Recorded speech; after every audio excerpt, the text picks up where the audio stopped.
vida de San Antonio de Padua. Queridos hermanos y hermanas que nos acompañan en este nuevo episodio de Vidas de Santos Católicos 19, hoy los invito a emprender un viaje extraordinario a través del tiempo hacia una época de fe ardiente y transformación espiritual. Vamos a conocer la vida de un hombre cuyo nombre ha resonado a lo largo de 8 siglos y sigue vibrando con fuerza en los corazones de millones de fieles alrededor del mundo. Hoy hablaremos de San Antonio de Padua. ¿Alguna vez se han preguntado por qué, después de 800 años, las iglesias dedicadas a este santo siguen llenas de devotos? ¿Por qué madres desesperadas, jóvenes perdidos, ancianos afligidos y familias enteras siguen elevando sus plegarias a este fraile franciscano que caminó por las tierras de Portugal, Marruecos, Italia y Francia? La respuesta se encuentra en una vida que fue, desde sus inicios hasta su último aliento, un testimonio vivo del amor de Dios. San Antonio no fue simplemente un predicador brillante, ni solo un hacedor de milagros. Fue un hombre que experimentó la duda, que enfrentó la enfermedad, que sintió el llamado divino con tal intensidad que abandonó todo, absolutamente todo, para seguir las huellas de Cristo. Su historia es la historia de una conversión profunda, de un corazón que ardía por llevar la buena nueva a los confines de la tierra. Es la historia de un joven noble que renunció a la comodidad para abrazar la pobreza radical. Es el relato de un enfermo que parecía destinado al olvido y que, por providencia divina, se convirtió en la voz más poderosa de su generación. Prepárense, queridos oyentes, porque lo que van a escuchar hoy no es simplemente una biografía, es un encuentro con la santidad, es una invitación a contemplar cómo Dios puede transformar una vida ordinaria en un instrumento extraordinario de su gracia. Acompáñenme en este camino. Dejemos que las palabras nos transporten a Lisboa, a Coimbra, a las costas de África, a las ciudades de Italia. Caminemos junto a Antonio desde su cuna hasta su tumba gloriosa en Padua y permitamos que su ejemplo ilumine nuestras propias vidas, porque San Antonio de Padua tiene mucho que decirnos hoy en este mundo moderno que tanto necesita su mensaje de esperanza, de fe y de amor incondicional a Dios. Comencemos con nuestra historia. Lisboa a finales del siglo XII. Para comprender verdaderamente a San Antonio, debemos primero situarnos en el contexto histórico que lo vio nacer.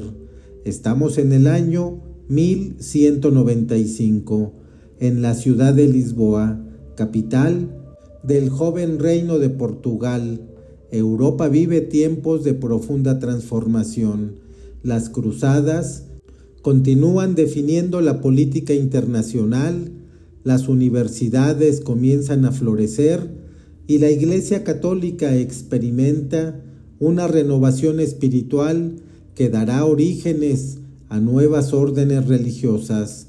Portugal, reconquistado apenas décadas antes de manos musulmanas, es un reino en formación.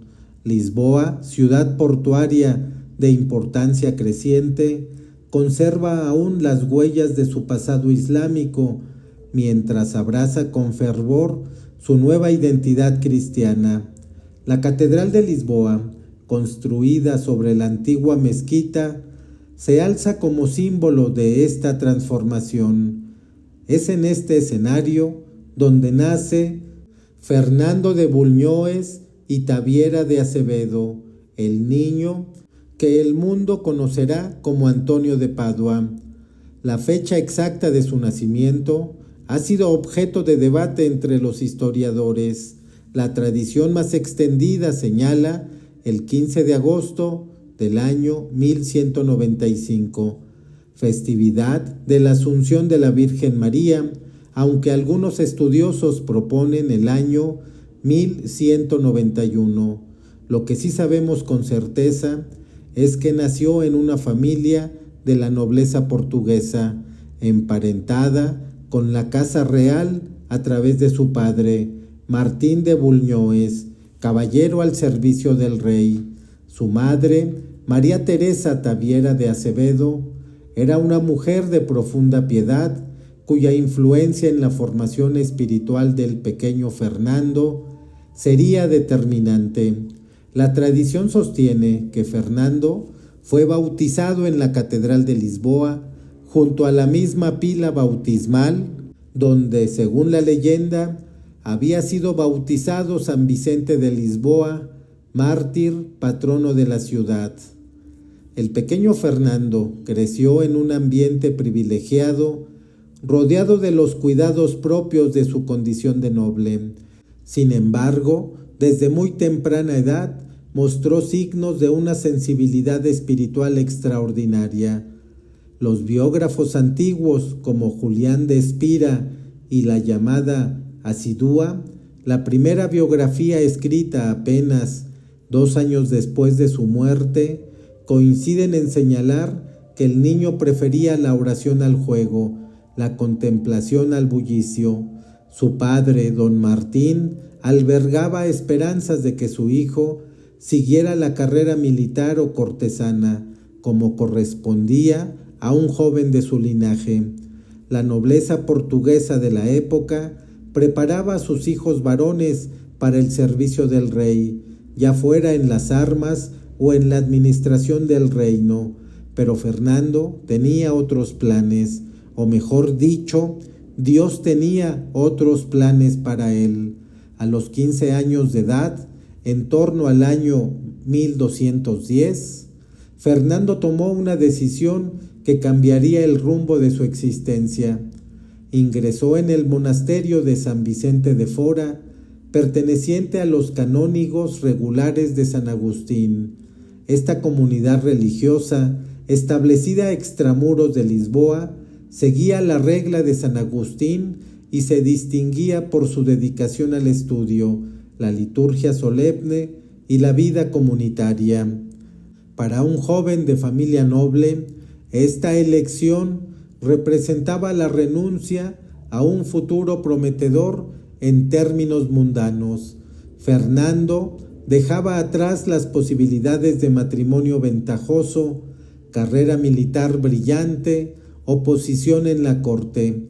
Abrazaba, en cambio, una vida de oración, estudio y servicio a Dios. Tras aproximadamente 2 años en San Vicente de Fora, Fernando pidió ser trasladado al monasterio de Santa Cruz de Coimbra. La razón era comprensible. Las frecuentes visitas de familiares y amigos perturbaban su vida de oración y estudio. Fernando buscaba el silencio, la soledad, la intimidad con Dios. Santa Cruz de Coimbra era, en aquel momento, el centro intelectual más importante de Portugal. Su biblioteca era célebre en toda la península ibérica, conteniendo manuscritos de los padres de la Iglesia, obras de teología, filosofía y sagradas escrituras. Aquí Fernando pasaría aproximadamente 8 años, desde el año 1212 hasta el año 1220, sumergido en el estudio profundo. Estos años fueron fundamentales en su formación. Fernando estudió las Sagradas Escrituras con tal intensidad que, según testimonios posteriores, llegó a memorizar gran parte de ellas. Profundizó en los escritos de San Agustín, San Jerónimo, San Ambrosio y San Gregorio Magno. Estudió teología retórica y las artes liberales. Su mente prodigiosa absorbía conocimientos que más tarde emplearía en su predicación. Fue ordenado sacerdote durante estos años en Coimbra, aunque la fecha exacta no ha sido determinada con precisión por los historiadores. Lo que sí sabemos es que el joven Fernando se distinguía entre sus hermanos religiosos por su piedad, su amor al estudio y su profunda vida interior. Sin embargo, algo faltaba. Fernando sentía una inquietud que el estudio y la liturgia no lograban satisfacer. Su corazón ardía por algo más, aunque él mismo no comprendía aún qué era ese anhelo profundo que lo consumía. El año 1220 marcó un punto de inflexión absoluto en la vida de Fernando. Este año, los cuerpos de 5 frailes franciscanos fueron traídos a Coimbra.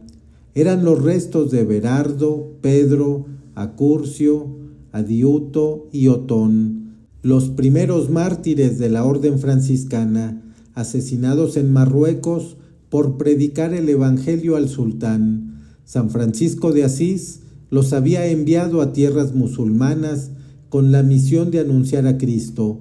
Habían partido con entusiasmo, sabiendo que el martirio era una posibilidad real, y efectivamente, tras predicar públicamente en Marrakech, fueron ejecutados por orden del sultán almohade. La infancia de doña Sancha de Portugal, hermana del rey Alfonso II, logró que los cuerpos de los mártires fueran trasladados a Coimbra y depositados temporalmente en el monasterio de Santa Cruz. Fernando fue testigo de la llegada de estas reliquias sagradas, contempló los cuerpos de aquellos hombres que habían dado su vida por Cristo. Algo se encendió en su interior. ¿Qué tenían estos frailes que él no tuviera? ¿Qué ardor, qué amor, qué entrega total los había llevado a entregar su sangre por el Evangelio? Fernando, en su celda monástica, rodeado de libros y manuscritos, sintió que toda su vida de estudios palidecía ante el testimonio de aquellos mártires. Quería lo mismo, quería ese fuego, quería esa entrega absoluta. Providencialmente, un pequeño grupo de frailes franciscanos residía en una ermita cercana a Coimbra, dedicada a San Antonio Abad. Fernando comenzó a visitarlos, quedó impresionado por su pobreza radical, su alegría, su sencillez. Estos hombres no poseían nada, literalmente nada, y sin embargo irradiaban una felicidad que Fernando nunca había visto en los rostros de los canónigos agustinos, ni siquiera en el suyo propio. La decisión maduró en su corazón, quería unirse a ellos, quería ser franciscano, y más aún quería ir a Marruecos, predicar a los musulmanes, y si Dios lo permitía, alcanzar la corona del martirio como aquellos 5 hermanos cuyas reliquias había venerado. No fue fácil obtener el permiso para dejar a los canónigos regulares. Sus superiores y hermanos intentaron disuadirlo, abandonar la prestigiosa comunidad de Santa Cruz por unos frailes mendicantes, renunciar a una vida de estudio refinado por la pobreza radical.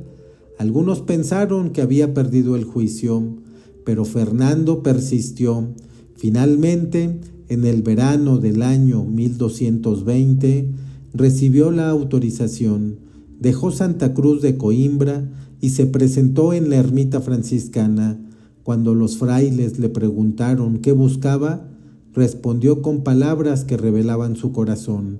Quería ir a Marruecos a predicar y, si era voluntad de Dios, derramar su sangre por Cristo.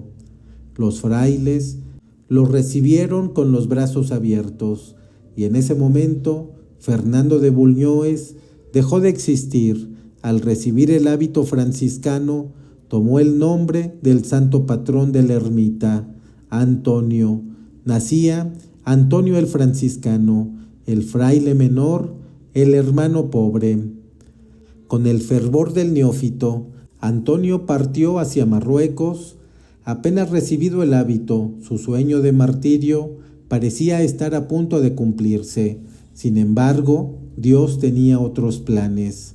Apenas llegado a tierras africanas, Antonio enfermó gravemente. Una fiebre violenta lo postró. No podía predicar, apenas podía moverse. Pasaron semanas, meses, y la enfermedad no cedía. Finalmente, sus superiores decidieron que debía regresar a Portugal para recuperarse. Imaginemos por un momento el estado interior de Antonio. Había renunciado a todo: familia, posición, comunidad religiosa, futuro prometedor, para seguir el llamado del martirio, y ahora, derrotado por la enfermedad, tenía que regresar sin haber predicado una sola palabra a los musulmanes. ¿Había sido todo un error? ¿Había malinterpretado la voluntad de Dios? La travesía de regreso agregó más pruebas. Una violenta tempestad desvió el barco de su ruta hacia Portugal. Cuando finalmente tocaron tierra, no estaban en Lisboa, sino en las costas de Sicilia, en la Italia meridional. Antonio se encontraba enfermo, solo en un país extranjero, lejos de todo lo conocido. Su sueño de martirio se había desvanecido. Parecía un fracasado, pero Dios, que escribe derecho en renglones torcidos, estaba preparando algo mucho más grande de lo que Antonio podía imaginar. La providencia llevó a Antonio hacia Asís. Era la primavera de 1221 y San Francisco había convocado el famoso capítulo general de Pentecostés, conocido como el capítulo de las esteras, por las miles de esteras que los frailes extendieron en los campos alrededor de la porciúncula para dormir. Se reunieron aproximadamente 3,000 frailes de toda Europa. Antonio estaba allí, un fraile desconocido entre miles, enfermo, debilitado, sin provincia asignada. Durante el capítulo observó desde lejos a Francisco de Asís, el santo fundador. Él, Poverello, ¿llegaron a hablar personalmente? Los documentos históricos no lo confirman con certeza, pero la tradición sostiene que sí.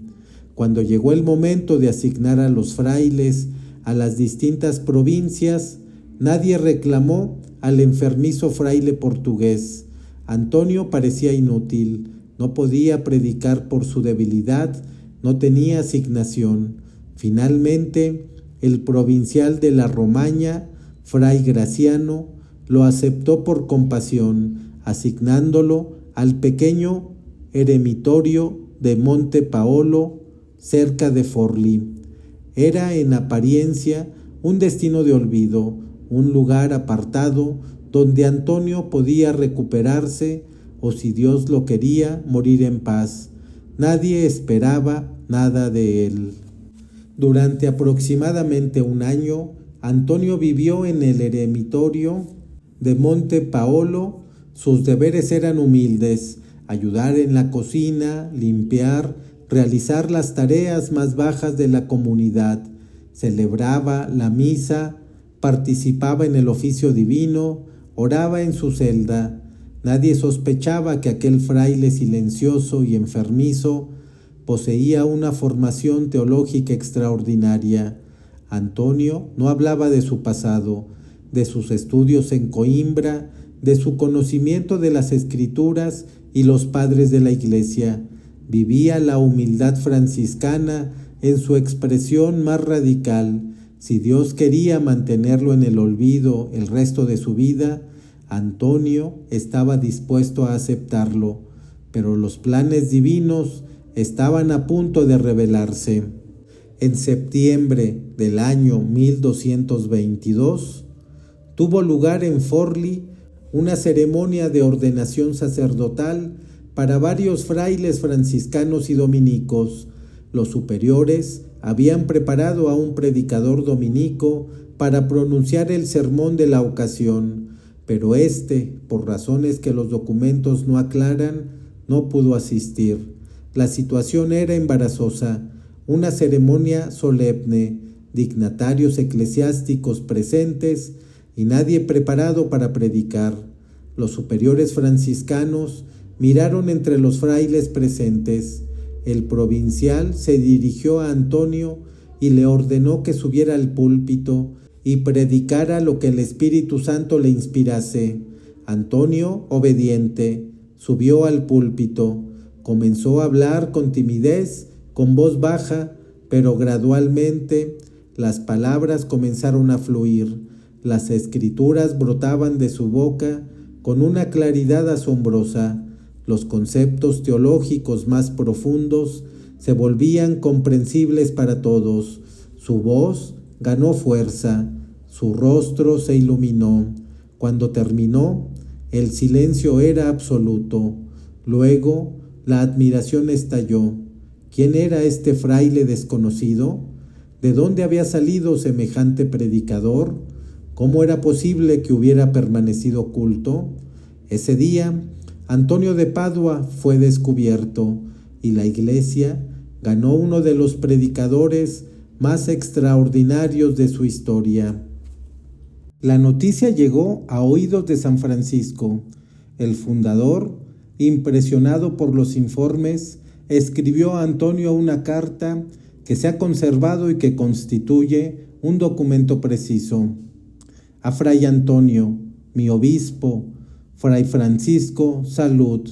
Me place que enseñes la sagrada teología a los frailes, con tal de que, en el estudio de la misma, no extingas el espíritu de la santa oración y devoción, como se contiene en la regla. Adiós. Este breve texto tiene una importancia histórica inmensa. Francisco, que siempre había sido receloso del estudio académico, temiendo que enfriaría el fervor espiritual, autorizaba expresamente a Antonio para enseñar teología. Lo llamaba mi obispo, título que revela su estima. Le confiaba la formación intelectual de los frailes. Antonio se convirtió así en el primer maestro de teología de la orden franciscana. Enseñó en Bolonia, Toulouse, Montpellier y otras ciudades. Sus estudiantes quedaban maravillados no solo por su erudición, sino por la forma en que unía el conocimiento con la devoción, la ciencia con la santidad. Entre el año 1222 y 1231, Antonio recorrió Italia y el sur de Francia, predicando sin descanso. Su fama se extendía como fuego. Las multitudes acudían a escucharlo. Las iglesias resultaban pequeñas para contener a las muchedumbres y debía predicar en plazas y campos abiertos. Los cronistas de la época describen escenas extraordinarias. En Padua, 30,000 personas se congregaron para escucharlo. En Toulouse, predicaba contra la herejía albigense, contra tal poder que los herejes más obstinados se convertirían. En Rimini, según la tradición, predicó a los peces cuando los hombres se negaban a escucharlo. ¿Qué hacía tan especial su predicación? Los testimonios coinciden en varios elementos. Primero, su voz, clara, potente, melodiosa, capaz de llegar a miles sin amplificación. Segundo, su claridad. Los conceptos más difíciles se volvían comprensibles. Tercero, su unción. Quienes lo escuchaban sentían que Dios mismo les hablaba a través de él. Cuarto, su coherencia. Antonio vivía lo que predicaba, y eso se notaba. Predicaba contra la avaricia, la usura, la tiranía de los poderosos. Denunciaba los abusos de señores feudales, mercaderes sin escrúpulos y clérigos corruptos. No temía a nadie. Enfrentó al tirano Eselino III de Roma, señor de Verona, recriminándole sus crímenes. Eselino, que había hecho temblar a príncipes y obispos, escuchó en silencio y, según la tradición, lloró. Antonio no solo predicó, también escribió. Sus sermones dominicales y sermones festivos constituyen una obra teológica de primer orden. Escritos en latín, revelan su profundo conocimiento de las Escrituras, los padres de la Iglesia y la tradición teológica. El Papa Pío XII, en el año 1946, lo proclamó doctor de la Iglesia con el título de doctor evangélico. Este reconocimiento tardío, 700 años después de su muerte, confirmaba lo que la Iglesia siempre había intuido. Antonio no era solo un predicador popular, sino un teólogo de primera magnitud. Sus sermones se caracterizan por el uso constante de la alegoría y el simbolismo. Cada pasaje bíblico es explorado en sus múltiples niveles de significado: literal, alegórico, moral y anagógico. Las imágenes naturales, animales, plantas, fenómenos meteorológicos se convierten en vehículos de enseñanza espirituales. La vida de Antonio estuvo marcada por numerosos prodigios que los procesos de canonización documentaron cuidadosamente. Mencionaremos algunos de los más célebres. El milagro de la mula, en Toulouse o Rimini. Las fuentes varían. Antonio debatía con un hereje que negaba la presencia real de Cristo en la Eucaristía. El hereje propuso una prueba: mantendría a su mula sin comer durante 3 días, luego le ofrecería heno mientras Antonio le presentaba la hostia consagrada. Si la mula adoraba la hostia, el hereje se convertiría. Antonio aceptó. Llegado el día, la mula hambrienta ignoró el heno y se arrodilló ante la hostia. El hereje se convirtió. La predicación a los peces. En Rimini, donde los herejes se negaban a escucharlo, Antonio fue a la orilla del mar y comenzó a predicar a los peces. Según la tradición, innumerables peces asomaron sus cabezas sobre las aguas para escucharlo. Los habitantes de la ciudad, al ver el prodigio, acudieron a escucharlo y se convirtieron. El corazón del avaro. Un rico usurero de Florencia murió. Antonio, predicando en su funeral, citó las palabras de Jesús: «Donde está tu tesoro, allí está tu corazón».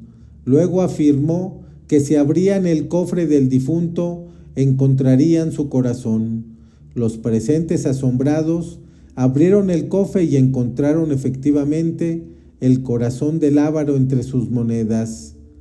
La bilocación. Mientras predicaba en la iglesia de San Pedro de Montpellier, Antonio recordó repentinamente que debía cantar un pasaje en el coro de su convento. A considerable distancia, cubrió su cabeza con la capucha y permaneció en silencio varios minutos. En ese mismo momento, los frailes de su convento lo vieron aparecer en el coro, cantar el pasaje correspondiente y desaparecer. El niño ahogado. Una madre dejó a su pequeño hijo junto a una tina de agua mientras realizaba tareas domésticas. El niño cayó y se ahogó. Desesperada la madre invocó a San Antonio. El niño volvió a la vida. Estos milagros y decenas más fueron investigados rigurosamente durante los procesos de canonización. Testigos juraron bajo juramento haber presenciado estos hechos o conocer de primera mano a quienes los habían presenciado. Hacia el año 1229, Antonio fijó su residencia en Padua, ciudad del norte de Italia, que lo adoptaría como hijo predilecto y que llevaría su nombre para siempre. Aquí pasaría sus últimos años, aquí descansarían sus restos mortales. En Padua, Antonio predicaba constantemente en la iglesia de Santa María Mater Domini. Las multitudes seguían acudiendo, los milagros continuaban, su fama era inmensa, pero su salud se deterioraba. Los años de penitencias, ayunos, viajes agotadores y predicación incesante habían consumido su cuerpo. En 1231, durante la Cuaresma, predicó una serie de sermones que los paduanos recordarían durante generaciones. Cada día, miles de personas llenaban la plaza, los comercios cerraban, los tribunales suspendían sus sesiones, la ciudad entera se detenía para escuchar a Antonio. Fue durante esta Cuaresma cuando Antonio logró que el gobierno de Padua aprobara una ley a favor de los deudores insolventes, protegiéndolos del encarcelamiento.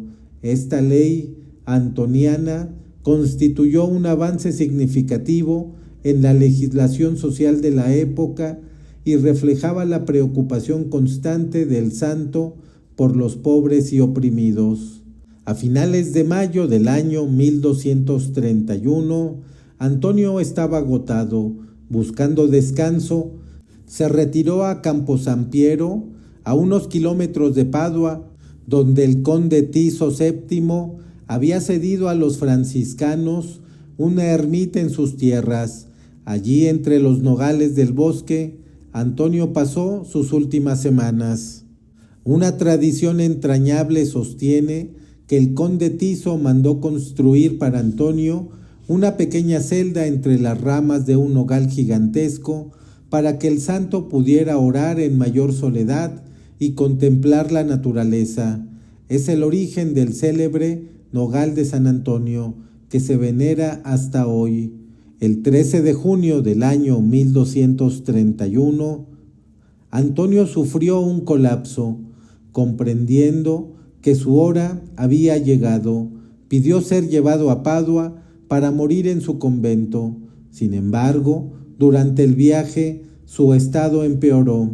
Los frailes que lo acompañaron cedieron detenerse en el convento de Arcella, en las afueras de Padua. Allí, Antonio recibió los últimos sacramentos. Según el testimonio del fraile que lo asistía, Antonio murmuró repetidamente: «Veo a mi Señor», y luego entonó su himno favorito a la Virgen María: «Oh gloriosa Señora». Mientras cantaba, su rostro se iluminó, y con las palabras del himno en sus labios, entregó su alma a Dios. Tenía aproximadamente 36 años de edad. Había sido franciscano apenas 11 años, pero en ese tiempo había cambiado el rostro de la iglesia. La tradición cuenta que, en el momento de su muerte, los niños de Padua salieron a las calles gritando: «¡Ha muerto el santo! ¡Ha muerto el santo!». Nadie les había informado, simplemente lo sabían.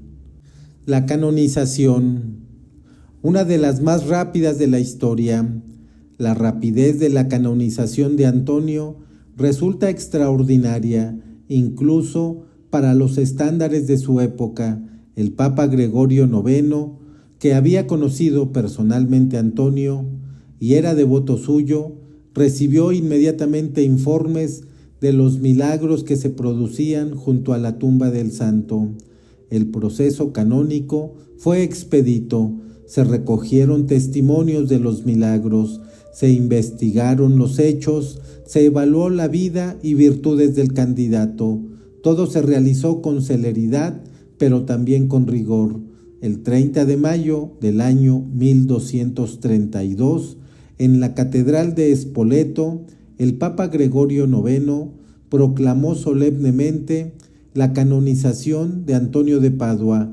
La bula papal Cum Dicat Dominus exponía los fundamentos de la decisión y enumeraba los milagros aprobados. Ese mismo año comenzó la construcción de la magnífica Basílica de San Antonio de Padua, que albergaría sus reliquias y se convertiría en uno de los santuarios más visitados de la cristiandad. En el año 1263, cuando los restos de San Antonio fueron trasladados a la nueva basílica, se procedió al reconocimiento canónico de las reliquias. El ministro general de los franciscanos era entonces San Buenaventura de Bagnoregio, otro gigante de la santidad y la teología. Cuando abrieron el sepulcro, el cuerpo de Antonio se había reducido a huesos como era natural después de más de 30 años, pero un detalle asombroso emergió. La lengua del santo estaba perfectamente incorrupta, flexible, rosada, como si estuviera viva. San Buenaventura, contemplando el prodigio, exclamó: «Oh lengua bendita, que siempre alabaste al Señor e hiciste que otros lo alabaran, ahora se manifiesta cuántos méritos adquiriste ante Dios». La lengua incorrupta de San Antonio se conserva hasta hoy en un relicario de la Basílica de Padua, junto con otras reliquias insignes. Millones de peregrinos la han venerado a lo largo de los siglos. Queridos hermanos y hermanas, después de recorrer la vida de San Antonio, es momento de preguntarnos: ¿qué nos dice este santo hoy en el siglo XXI? Antonio quería ser mártir en Marruecos, pero Dios lo quería predicador en Italia. Antonio aceptó. Su vida nos enseñó que nuestros planes, por nobles que sean, deben subordinarse a los designios divinos. A veces Dios nos lleva por caminos que jamás imaginamos, y esos caminos resultan ser mejores que todo lo que habíamos soñado. ¿Cuántas veces nos aferramos a nuestros propios proyectos, resistiendo la voluntad de Dios? Antonio nos invita a soltar, a confiar, a dejarnos llevar por la providencia, aunque no entendamos hacia dónde nos conduce. Hubo momentos en que Antonio parecía un fracasado. Enfermó en África, naufragó en Sicilia, olvidado en Monte Paolo. Humanamente hablando, su vida religiosa parecía un desastre, pero Antonio perseveró, siguió orando, siguió sirviendo, siguió confiando. Todos pasamos por noches oscuras, por momentos en que parece que Dios nos ha abandonado. Antonio nos enseña que precisamente en esos momentos debemos mantener la fe. Dios trabaja en el silencio, prepara sus mejores sorpresas cuando menos las esperamos. Lo que hacía tan poderosa la predicación de Antonio no era solo su elocuencia, sino su coherencia. Vivía lo que predicaba. Cuando denunciaba la avaricia, los oyentes sabían que él no poseía nada. Cuando hablaba del amor a los pobres, veían que él compartía con ellos hasta su último mendrugo. En un mundo saturado de palabras vacías, el ejemplo sigue siendo la predicación más efectiva. Antonio nos invita a preguntarnos: ¿mi vida da testimonio de lo que creo? ¿Mis acciones confirman mis palabras? Antonio conocía las Escrituras de memoria, las había estudiado, meditado, amado. Por eso podía predicar con tal profundidad, porque las Escrituras se habían convertido en parte de su ser.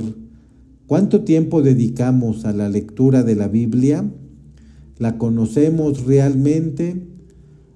¿O la tenemos como un libro decorativo en nuestra estantería? Antonio nos invita a amar la palabra de Dios, a sumergirnos en ella, a dejar que transforme nuestras vidas.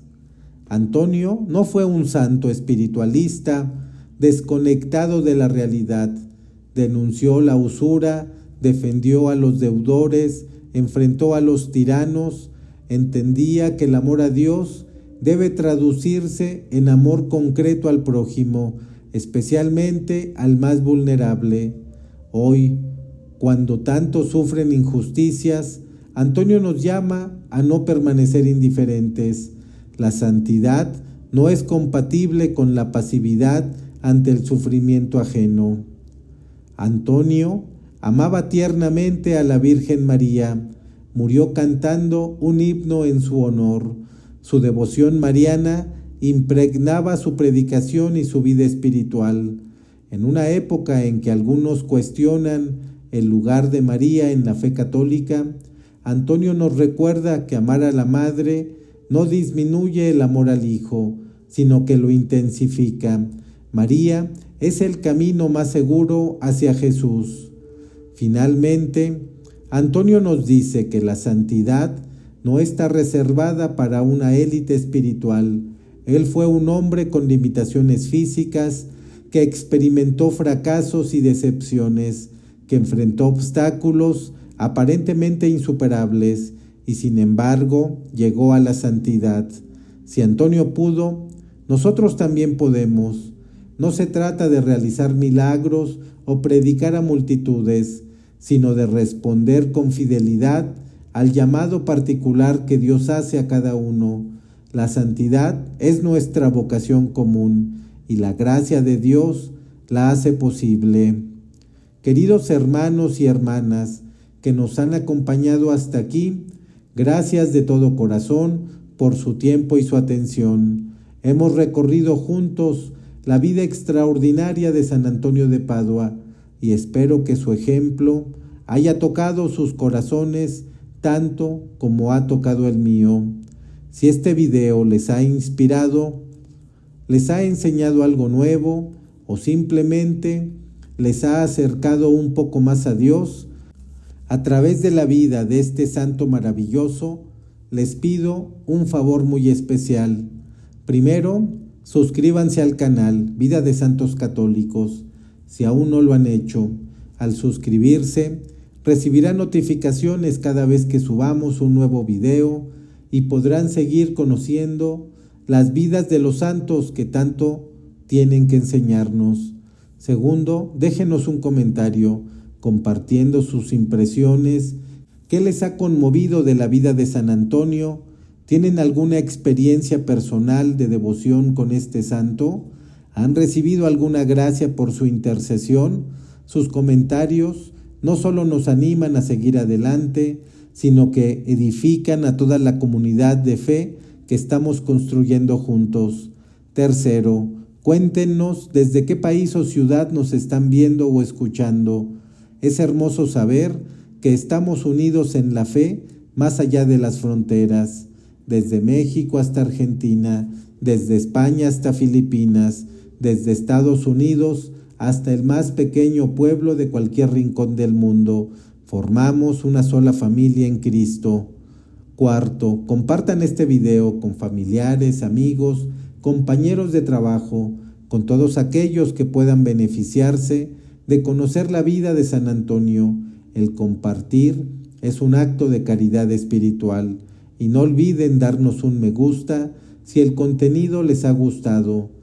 Ese simple gesto ayuda a que el algoritmo de YouTube recomiende nuestros videos a más personas que buscan contenido católico de calidad.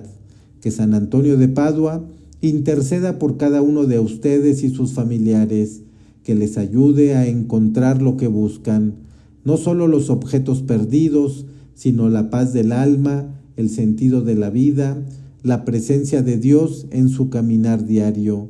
San Antonio de Padua ruega por nosotros. Conclusión inspiradora. Hermanos y hermanas, hemos llegado al final de nuestro recorrido por la vida de San Antonio de Padua, pero en cierto sentido, este no es un final sino un comienzo. Antonio de Padua vivió apenas 36 años, fue un fraile franciscano solo 11, predicador público apenas 9, y sin embargo, su impacto ha perdurado 8 siglos y seguirá resonando hasta el fin de los tiempos. ¿Cuál es el secreto de esta permanencia? No fueron solo los milagros, aunque fueron numerosos. No fue sola la elocuencia, aunque era extraordinaria. El secreto está en algo más profundo. Antonio amó a Dios con todo su corazón, con toda su alma, con todas sus fuerzas. Y ese amor se desbordó hacia todos los que encontró en su camino.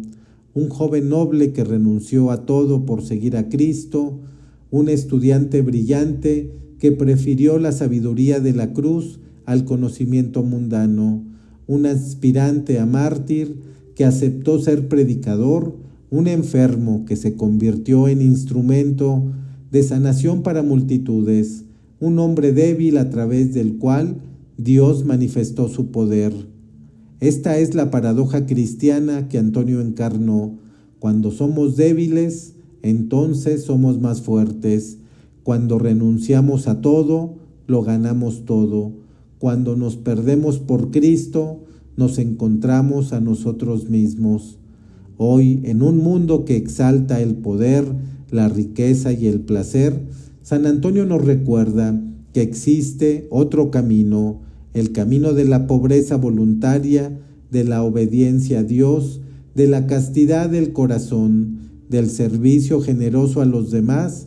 Es un camino estrecho, sí, pero es el camino que conduce a la vida verdadera. La lengua de Antonio permanece incorrupta después de 8 siglos. Es un signo visible de una verdad invisible. Las palabras pronunciadas al servicio de Dios no se disipan en el aire, sino que permanecen para siempre.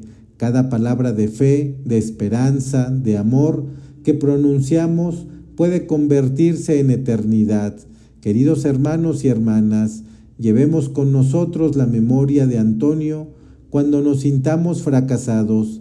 Recordemos Monte Paolo cuando enfrentemos la enfermedad. Recordemos Marruecos y Sicilia cuando nos pidan hablar de Dios sin estar preparados. Recordemos Forlì cuando el camino sea oscuro. Recordemos que Dios conduce a sus santos por senderos inesperados hacia destinos gloriosos. San Antonio de Padua no es un santo del pasado, congelado en estatuas y estampas. Es un intercesor vivo, un hermano mayor en la fe, un compañero de camino. Él nos espera en el cielo, rogando por nosotros, animándonos a seguir adelante. Que su ejemplo nos inspire, que su intercesión nos sostenga, que su amor a Cristo encienda nuestros corazones. San Antonio de Padua, doctor evangélico, martillo de los herejes, arca del testamento, lirio de pureza, auxilio de los que te invocan, ruega por nosotros, ahora y en la hora de nuestra muerte. Amén.